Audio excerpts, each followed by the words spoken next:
Welcome back to my channel. Don't forget to like, comment, share, and subscribe. So I'm back with another video for the Adorning My Locs series. This is part 5.1, 2-color swirl. Stay tuned.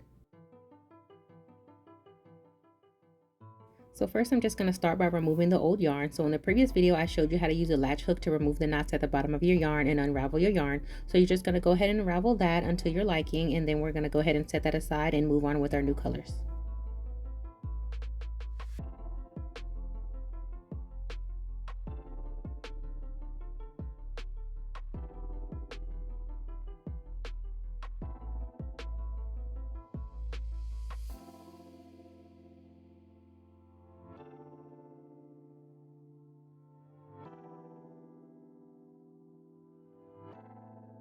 So these are the new colors that I swapped those old colors out for. So I'll put in the description down below what colors these are and which brands they are as well as where I got them from, so you guys know where to get your supplies from if you do want to get these exact colors. So when you start out, you just want to make sure that your yarn is equal. So you're just going to go ahead and begin behind your lock. So like I said before, when you start behind your lock, you want to have the side that's closest to you. You want to hold down those two loose ends and then go ahead and wrap those pieces around. So when you first start out, you want to go nice and slow because you want to make sure that those loose ends are nice and secure, and that's going to be secure by you wrapping that yarn on top of it. So just take your time during this process right here.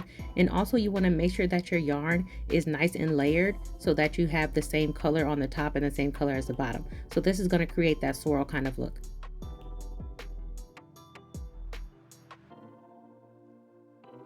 So this is one of my simpler tutorials. I do have another tutorial of doing a 2-color swirl with 2 other colors as well, so I'll put that in the description as well down below. Also, I do have a playlist for all my Adorning My Locs series videos, so you can check that out as well. So your main focus is to make sure that your yarn isn't getting tangled up so that you can stay with that same pattern. That's going to create your swirl kind of effect. So you just want to have your main focus on that. When you do start out, you may not be perfect at it, and that's fine, but you just want to take your time, and the more that you do it, the more it'll come natural to you. So just kind of keep that in mind as well.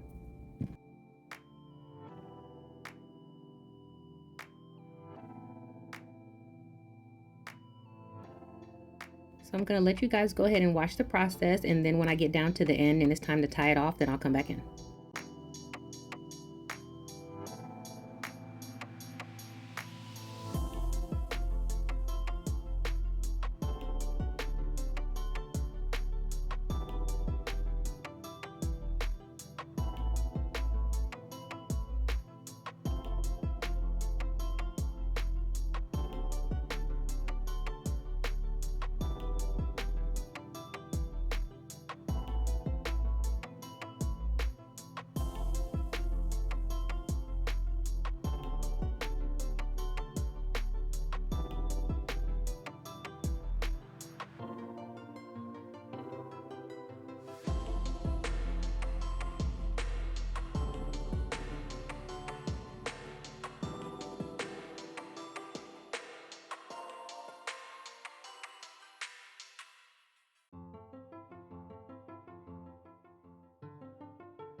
Now that I reached my stopping point, I'm just going to grab those 2 pieces of yarn, place those over my fingers, pull them through the bottom loop and up through the top, and you want to pull that nice and tight. You want to repeat this about 3 or 4 times just so you make sure that the bottom of your yarn is nice and secure, and even if one of your knots does come undone, you'll do it enough times that it won't matter, so you'll be okay. So you just want to make sure you do it about 3 or 4 times and pull it nice and tight after each time.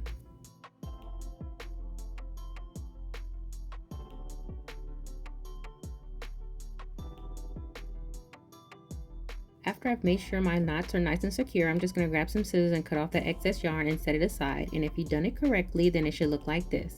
So like I said before, it won't be perfect, but that's okay. Just make sure you're taking your time. So if you like what you saw and you want to see more, make sure to like, comment, share, and subscribe. And once again, thanks for watching.